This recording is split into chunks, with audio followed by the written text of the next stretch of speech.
ఆపద ముక్కులవాడ అనాథ రక్షక అని చెప్పి నోరు తెరిచి ఏ సమస్య వచ్చినా కూడా నువ్వే స్వామి దిక్కు దేవుడా నువ్వే కాపాడు అంటూ కూడా యావత్ ప్రపంచంలో ఉన్నటువంటి అశేష భక్తవాహిని అశేష భక్త కోటి ఆయనపైన భారం వేసి బతికిడుస్తూ ఉంటారు. కేవలం సమస్యల్లోనే కాదు అన్ని వేళలా కూడా అయ్యా నువ్వే దిక్కు అని చెప్పి మొక్కుకుంటారు. అయితే కేవలం సమస్యల్లోనే కాదు గత ప్రభుత్వం వ్యవహరించినటువంటి తీరుతెన్నులు లేకపోతే ఉల్లంఘనలు ఇంకా చెప్పాలంటే దోపిడీ కల్తీ లడ్డూలతో ప్రజల మనోభావాలను ఆడుకోవడం నిషేధిత పదార్థాలని పైకి తీసుకెళ్లిపోయిన పెద్దగా చర్యలు లేకపోవడం ఇలా అన్నీ కూడా ప్రపంచవ్యాప్తంగా ఉన్నటువంటి ప్రతి భక్తుడు అసలు ఇది ఏంటిదంతా అని చెప్పి కంకణం కట్టుకుని మరి గత వైసీపీ సర్కార్ మీద ఆగ్రహం వ్యక్తం చేసి వాళ్ళని దించేశారు. కూటమి ప్రభుత్వానికి అఖండ మెజారిటీ ఇచ్చి వాళ్ళని ప్రభుత్వాన్ని ఏర్పరిచి అన్ని చక్కబెట్టమని చెప్పి అవకాశం ఇచ్చారు.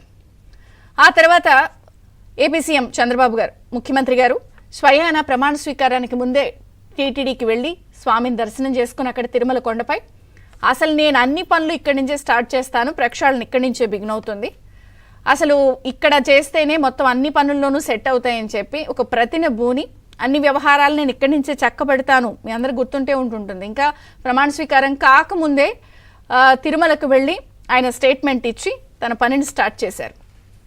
సరే ఏమైనా తేడా వచ్చిందా? ఎందుకంటే చాలా ఉల్లంఘనలు చూశారు, నియమ నిబంధనలు ఉల్లంఘన చూశారు, నిషేధిత పదార్థాల పైకి తీసుకెళ్లిపోవడం చూశారు. ఇవన్నీ చూసిన తర్వాత కూటమి ప్రభుత్వం వచ్చిన తర్వాత భక్తులు అన్ని విషయాల్ని జాగ్రత్తగా గమనిస్తున్నారు. సరే వచ్చిన మార్పులు ఏమిటి అంటే నిజంగా చెప్పాలి అంటే లడ్డూ ప్రసాదాల్లో కాస్త నాణ్యత పెరిగింది, చక్కగా నెయ్యి వాసన రావడం ఇవన్నీ ప్రజలు గమనించారు. అమ్మయ్య లడ్డూ ప్రసాదాలు సక్రమంగా ఉన్నాయి. సులభతరమైన దర్శనాన్ని ఏర్పాటు చేశారు. ఒక రకంగా వైసీపీ హయాంలో జంబో ప్యానెల్ ఉండేది, జంబో మండల్ లాగా ఉండేది. అసలు వాళ్ళు ఆధ్యాత్మిక వాసనలు ఉన్నటువంటి వ్యక్తులే ఆ మండల్లో ఆ బోర్డులో ఉండేవాళ్ళు కాదు. ప్రభుత్వం మారిన తర్వాత అవన్నిటినీ దిద్దుబాటు చర్యలు తీసుకొచ్చింది. ఒక రకంగా జంబో బోర్డు నుంచి ఆధ్యాత్మిక సభ్యులు ఉన్నటువంటి బోర్డుగా మార్చిన పరిస్థితి వచ్చింది. అందరూ సభాష్ అన్నారు. అయితే మరి అప్పటికి ఇప్పటికీ చాలా మార్పులు కనిపించినాయి కదా. అప్పుడు వైవి సుబ్బారెడ్డి నుంచి భూమన కరుణాకర్ రెడ్డి నుంచి ఇప్పుడు ఉన్నటువంటి బిఆర్ నాయుడు వరకు ఉన్నటువంటి తేడాని ప్రజలు చర్చిస్తున్నారు. ఇది కాకుండా బోర్డు అంశాన్ని చర్చిస్తున్నారు.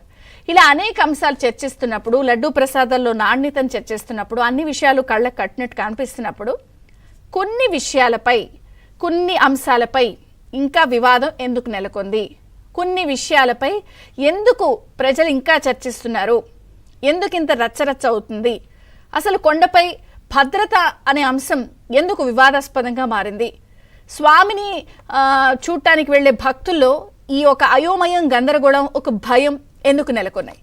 ఎందుకు అంటే గత కొన్ని రోజుల నుంచి జరుగుతున్నటువంటి వరుస ఘటనలు వరుస పరిణామాలే ఈ భక్తుల్లో ఈ కొండపై భద్రత అసలు భద్రమేనా అనే చర్చకు దారితీసింది.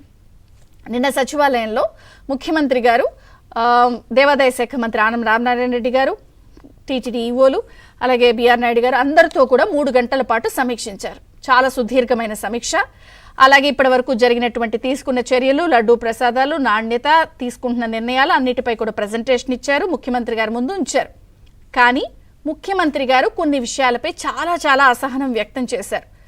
ఒకటి, అసలు ఎందుకు కలిసి పనిచేయటం లేదు? పాయింట్ నెంబర్ 1, నేను చెప్పింది అమలు చేయకపోతే ఎలా? ఉమ్మడిగా చర్చించి నిర్ణయాలు మీరు తీసుకోలేరా? ఎందుకంత వివాదాస్పదంగా కొన్ని విషయాలు వస్తున్నాయి? అలాగే భక్తుల మనోభావాలు పవిత్రతకు మీరు ఎందుకు పెద్దపీట వేయటం లేదు? ఇక్కడి నుంచి ప్రక్షాళన జరగకపోతే టీటీడీకి ఇక్కడి నుంచి మంచి పేరు రాకపోతే చాలా సమస్యలు వస్తాయి. అసలు మీరు ఎందుకు ఇలా వ్యవహరిస్తున్నారని అసహనం వ్యక్తం చేయడం, కొంత ఆగ్రహం వ్యక్తం చేయడం చూసాం. ఇవన్నీ ఒక ఎత్తు అయితే నేను అన్నాను కొండపై భద్రత, ఈ భద్రత అంశం ఎందుకు డొల్లతనంగా మారిందంటే వరుసగా కొన్ని రోజుల నుంచి జరుగుతున్నటువంటి వరుస ఘటనలు మనం ఈ సోమవారం కూడా చూస్తుంటే మొన్న సోమవారం కూడా ఒక యువకుడు ముస్లిం టోపీ ధరించి ఏ వాహనమైనా అలిపిరి నుంచే వెళ్ళాలి కొండపైకి. కానీ అలిపిరి దగ్గర మరి భద్రత అంత డొల్లతనంగా ఉందా? ఈ 9 నెలలు కూటమి ప్రభుత్వం వచ్చిన తర్వాత కూడా కొన్ని ఘటనలు కలిచివేస్తున్నాయి చూస్తున్న ప్రజలకి.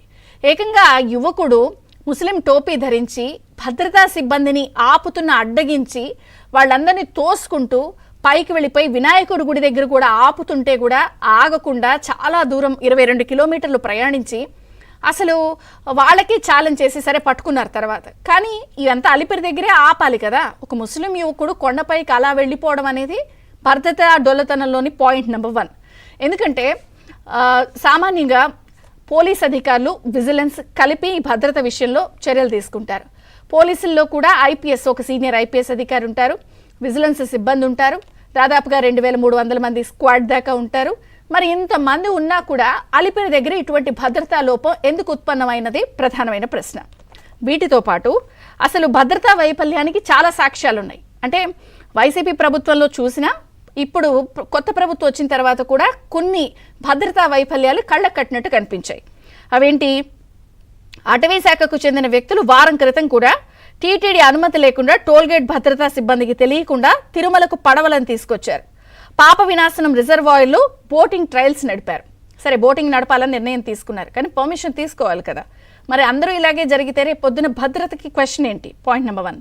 10 రోజుల కిందట కూడా ఆర్థిక నిలయంలో ఒక వ్యక్తి మద్యం మత్తులో వీరంగం సృష్టించి తిరుమలలో మద్యం అమ్ముతా, ఏం చేస్తారో చేసుకోండి అంటే అసలు ఏం జరుగుతుందనేది ఇంకొక ప్రశ్న. ఎందుకంటే చాలా పవిత్రమైన క్షేత్రం, మరి ఎంతోమంది భక్తుల మనోభావాలతో ముడిపడినటువంటి అంశం, ఇలా జరిగిందనేది ప్రశ్న. ఇదే కాకుండా మీ అందరికి గుర్తుండే ఉంటుంది, ఒక వారం క్రితం కూడా ముఖ్యమంత్రి గారు కుటుంబ సమేతంగా దేవాంశ్ పుట్టినరోజు సందర్భంగా క్యూ లైన్లో దర్శనానికి వెళ్ళినప్పుడు కూడా అక్కడ కొన్ని చోట్ల మద్యం సీసాలు కనిపించినాయి.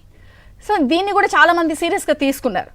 ఇదే కాకుండా కళ్యాణ వేదిక వద్ద ఫోటోగ్రాఫర్ల ఘర్షణలో 3 గాయాలయ్యాయి. సో అలాగే సిఆర్ఓ వద్ద భక్తుల మధ్య గొడవ జరిగిన గాయపడ్డారు. ఇవే కాకుండా వైకుంఠ ఏకాదశి ఇష్యూస్ అవన్నీ మనం చూసాం. అసలు ఎందుకు కొండపై వరుస ఘటనలు జరుగుతున్నాయి? ఒక పక్కన ముఖ్యమంత్రి గారు అన్ని విషయాలు మనం ఒక ఆదర్శంగా నిలవాలి, భక్తుల మనోభావాలకి పవిత్రతకి పెద్దపీట వేయాలని చెప్పి ఆయన చెప్తున్నా కూడా ఎందుకంటే ఇటువంటి డొల్ల ఉత్పన్నమవుతోంది.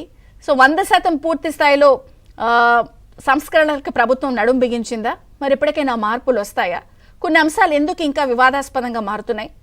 కొన్ని విషయాల్లో మార్పులు కనిపించినప్పటికీ కూడా ఇవి కూడా ఉండకూడదు కదా అని భక్తులు అంటున్న వేళ భగవంతునికి భక్తునికి అనుసంధానం అంటారు కదా, మరి అలాగే దేవుడే దిక్కు అన్న నేపథ్యంలో ఘటనలు ఎందుకు జరుగుతున్నాయి, వీటి పరిస్థితి ఏంటి? ఎందుకంటే మనం ఇంకా చూసాం, డ్రోన్లు ఎగురుతున్నాయి అంటున్నారు, విమానాలు వెళ్తున్నాయి ఆగమ శాస్త్రానికి వ్యతిరేకంగా అని చెప్తున్నారు.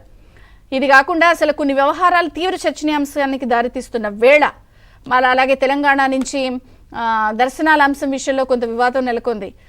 తాకిడి భక్తుల రద్దీ పెరిగింది. భవిష్యత్ అవసరాల నేపథ్యంలో నిర్ణయాలు ఖచ్చితంగా సంస్కరణ అవసరం అని చెప్పి ముఖ్యమంత్రి గారు చెప్తున్న వేళ ఎన్ని అంశాలు చర్చిద్దాం. చిన్న విరామం తర్వాత చర్చ ప్రారంభమవుతుంది. చూస్తూనే ఉండండి ABN.